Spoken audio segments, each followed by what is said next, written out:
اللہ تعالیٰ جب کسی کو اس کی من پسند چیز دینے پہ آتا ہے تو یہ کچھ خاص نشانیاں ظاہر کرتا ہے۔ یاد رکھو کہ اللہ جب تمہاری من پسند چیز تمہیں دینے پہ آتا ہے تو تمہیں مخالفین کو تمہارا وسیلہ بنا دیتا ہے۔ تمہارا صبر ہی تمہاری سب سے بڑی طاقت ہے، صرف اسی لیے کہ تمہیں ابھی تک منزل کا پتہ ہی نہیں مل سکا۔ اس کا مطلب یہ تو نہیں ہے کہ تم مایوس ہو کر چلنا ہی چھوڑ دو، صرف اسی لیے کہ تم اب تک یہ جان ہی نہیں سکے کہ تمہارے لیے کیا بہتر ہے کیا نہیں۔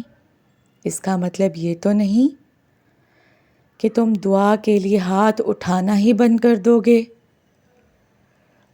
تم جس سے رابطہ رکھنا چاہتے تھے اس سے اگر رابطہ نہیں رہا تو اس کا مطلب یہ تو نہیں کہ تم اللہ تعالیٰ سے ہی رابطہ توڑ دو۔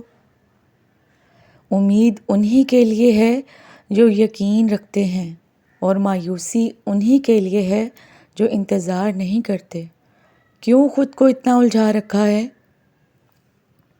ساری طاقتیں تو تمہارے اپنے ہاتھ میں ہیں۔ دعا کے لیے اٹھاؤ نہیں، پھر دیکھو کیا ہوتا ہے۔ تمہارا صبر ہی تمہیں ان مقامات تک پہنچا سکتا ہے جس کا تم گمان بھی نہیں کر سکتے، اور اس کے لیے تمہارا یہ جاننا ضروری تو نہیں آگے کیا ہوگا اور کیسے ہوگا۔ یہ کام تم اللہ پر چھوڑ دو۔ تمہارا کام بس یقین رکھنا ہے، ممکن سے لے کر ناممکن تک، حاصل سے لے کر لا حاصل تک، روشنی اور معجزے تم میں چھپے ہوتے ہیں اور انہیں تم نے خود ہی ڈھونڈنا ہوتا ہے۔ اللہ تعالیٰ کوئی بھی کہانی ادھوری نہیں رکھتا، بس انداز مختلف ہوتا ہے، مگر وہ ہر قصے کو پورا کرتا ہے۔ کوئی بھی جگہ ہمیشہ خالی نہیں رہتی، اللہ اسے ہمیشہ کسی نہ کسی بہتر چیز سے بھر دیتا ہے۔ زخم کوئی بھی عمر بھر نہیں ستاتا، اللہ کوئی نہ کوئی مرہم کا ذریعہ بھیج ہی دیتا ہے۔ میں یہ تو نہیں جانتی کہ کب پوری ہوں گی، مگر میں اتنا ضرور جانتی ہوں کہ دعائیں کبھی رد نہیں ہوتی۔ سنا ہے یقین رکھتے ہو، کیسا یقین؟ کہ جو چاہیے تھا وہ اس وقت نہ ملا تو مانگنا ہی چھوڑ دیا، یا پھر ایسا یقین کہ یہ کہہ دیا کہ دعاؤں سے کچھ حاصل نہیں ہوتا۔ یقین یہ تھوڑی ہے کہ جب مانگا ہے تب ہی ملے۔ یقین تو یہ ہے کہ دعاؤں کا سلسلہ سوچ کر جاری رکھا جائے کہ جب اللہ چاہے گا تب ملے گا، پھر دیکھنا سب ملے گا اور ضرور ملے گا۔ تمہیں لگتا ہے کہ بس زندگی وہیں تک ہے، جس کو تم چاہو وہ تمہیں مل جائے اور جو نہ ملے زندگی ختم؟ یہ زندگی تو نہیں تھی، یہ تو محض اللہ تعالیٰ کی طرف سے تمہیں آزمایا گیا تھا، اور دیکھو تم جیت گئے ہو۔ یاد ہے وہ تمہیں سجدہ جب تم نے رو رو کر اپنی محبت کو رب سے مانگا تھا؟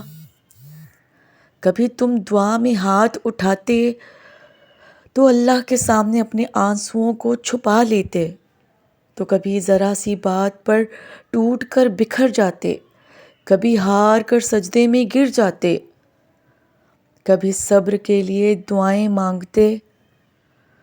دیکھو تمہیں کہیں نہ کہیں سب مل گیا ہوگا جو تم چاہتے تھے۔ اللہ مل گیا، اللہ تعالیٰ کی محبت مل گئی، وہ سب کچھ جو تم دعاؤں میں اللہ سے مانگتے تھے، ان دعاؤں کے بدلے اللہ نے تمہیں کتنی بہترین چیزوں سے نواز دیا، اور وہ چیز خود اللہ کی محبت ہے۔ وہ سجدہ جو تم کسی اور کے لیے کرتے تھے، اللہ نے تمہیں اس سجدے سے اپنا بنا لیا۔ صبر مل گیا ان تنہا راتوں کے بدلے، بہائے ہوئے آنسوؤں کا صلہ مل گیا۔ تہجد کے سجدے میں رو رو کر اس نے تمہیں سکون دے دیا۔ ہاں، پر تمہیں اللہ نے وہ محبت نہیں دی، کیونکہ وہ تمہارے لیے بہتر تھی ہی نہیں۔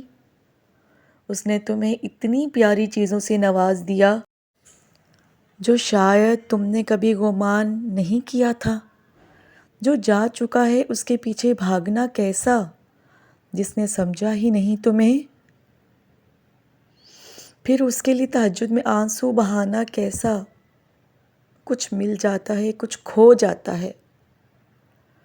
یہ سب تمہارا خود کا گرا بنایا ہوا یقین ہے۔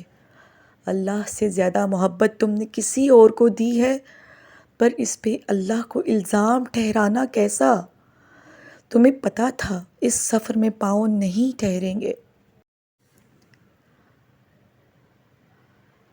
لیکن سورہ یوسف ہمیں بتا رہی ہے کہ صبر کرنے والے ایک نہ ایک دن خوبصورت اختتام پائیں گے انشاءاللہ۔ بے شک میرا رب بڑا ہی غفور و رحیم ہے، تمہاری مانگی ہوئی دعا قبول کرے گا، بس تھوڑا سا صبر اور کرنا ہے۔